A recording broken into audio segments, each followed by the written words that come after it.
Alors nous allons voir dans cette vidéo comment créer un diaporama avec Sony Vegas Pro 10. Alors c'est très simple, grâce aux options ici, onglet options et aux préférences, vous rentrez dans l'onglet modifications et vous allez voir qu'ici, vous avez deux champs à remplir pour pouvoir personnaliser votre diaporama. Alors le premier champ, c'est tout simplement la durée fixe de l'image. Ici, nous avons 6 secondes. Vous pouvez en mettre 5 secondes ici. C'est-à-dire que l'image fixe, chaque image aura une zone fixe de 5 secondes et ensuite il y aura un recouvrement. Alors ici, vous voyez qu'il y a une case à cocher, superposer automatiquement plusieurs médias. Ça veut dire que si je clique ici, lorsque je vais intégrer mes différentes photos que j'ai prises avec un appareil, nous verrons après, le format des photos est important. Quand je vais intégrer mes photos, elles vont chacune couvrir la suivante sur une certaine zone. La durée de cette zone et la durée de recouvrement. Ici, nous allons mettre 2 secondes. Une fois que c'est fait, c'est terminé.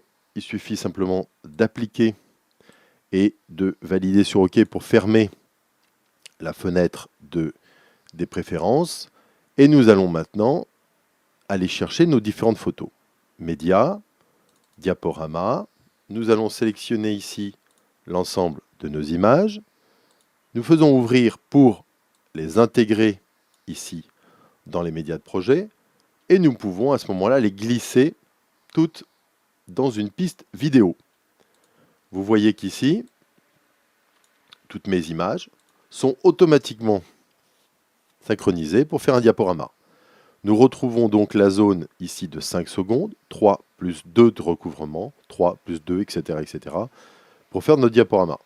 Si nous souhaitons modifier un des paramètres des options, par exemple, nous allons augmenter la durée de l'image fixe, à ce moment-là, nous sélectionnons avec la souris, nous supprimons, nous retournons dans les options, dans les préférences, et dans l'onglet modifications. À ce moment-là, ici, je vais passer à 6 secondes et je conserve 2 secondes de recouvrement. J'applique, je fais OK. Je clique ici dans Médias de projet de façon ensuite à venir sélectionner l'ensemble de mes photos en faisant CTRL A ici au clavier. Avec la souris, clic gauche, je les descends dans ma piste vidéo. Et vous voyez qu'ici, chaque photo a une durée, une seconde de plus de durée fixe. Voilà. Donc nous retrouvons ici 6, 2, 6, 2, 6, 2. Nous voyons qu'ici, si on place tous les éléments pile sur ici, au début, plaçons-les au début ici par exemple pour voir. Voilà, nous avons 1 seconde, 2, 3, 4, plus 2 de recouvrement. Donc en fait, on a 4, 2, 2, 2, 2, 2, 2, etc. Puisque chaque image fait 6 secondes. Voilà. Voilà, nous avons donc ici notre diaporama. Une dernière chose à regarder. Voilà, ça me semble pas mal. Hein. Donc, si vous faites un diaporama, bien sûr, vous pouvez prendre les paramètres que vous voulez, mais 6 secondes d'image fixe et 2 secondes de recouvrement, c'est vraiment parfait. Autre chose, vous voyez qu'ici, vous laissez apparaître 2 barres noires. Alors pourquoi? C'est pas très joli.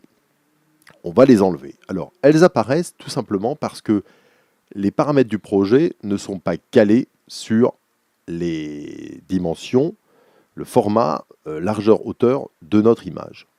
Chaque photo, si vous regardez ici en faisant un clic droit pour aller dans des propriétés, regardez bien ici les attributs de l'image. On est en 3888 2592. Si vous prenez votre machine à calculer et que vous calculez ici, on va le faire, hein, 3888 divisé par 2500, j'essaie de ne pas me tromper, 92, on est à 1,5. Ça veut dire qu'on est sur du 3,5. Le rapport largeur-hauteur de l'image, c'est du 3,5. Alors, il suffit simplement de mettre les paramètres du projet à ce format-là. Alors, les paramètres du projet, on les trouve ici, les propriétés du projet. Voilà. Alors, vous savez peut-être, et ça on le reverra dans d'autres vidéos tutoriaux, que si vous voulez mettre votre diaporama ou votre vidéo, c'est la même chose, au format HD sur une plateforme, comme YouTube, Vimeo ou Dailymotion, il faut au minimum y aller en largeur 1280, en hauteur 720. Donc, si je pars du principe que je dois conserver pour mon image, pour mon projet, un rapport de 3,5, eh ben, je vais par exemple mettre ici 1500 sur 1000. Donc ça fait bien un rapport de 1,5. Et donc, si tout le reste étant identique, et surtout le rapport ici à largeur-hauteur, puisqu'on a 1,5, on le conserve à 1. On fait appliquer. Quand je vais faire appliquer, regardez, vous allez voir les barres noires qui vont disparaître. Tac, voilà. Tout simplement parce que les paramètres du projet sont calés sur les dimensions largeur-hauteur, le rapport de la largeur et de la hauteur de chacune de nos images. Voilà, donc j'ai fini, si vous voulez, mon diaporama. Il suffit maintenant pour générer une vidéo de mon diaporama, de venir, comme on le verra dans d'autres vidéos, etc., de venir sélectionner cette zone et de faire fichier rendre en tant que pour sélectionner, pour pouvoir générer notre diaporama sous un format vidéo et puis ensuite de l'envoyer sur une plateforme.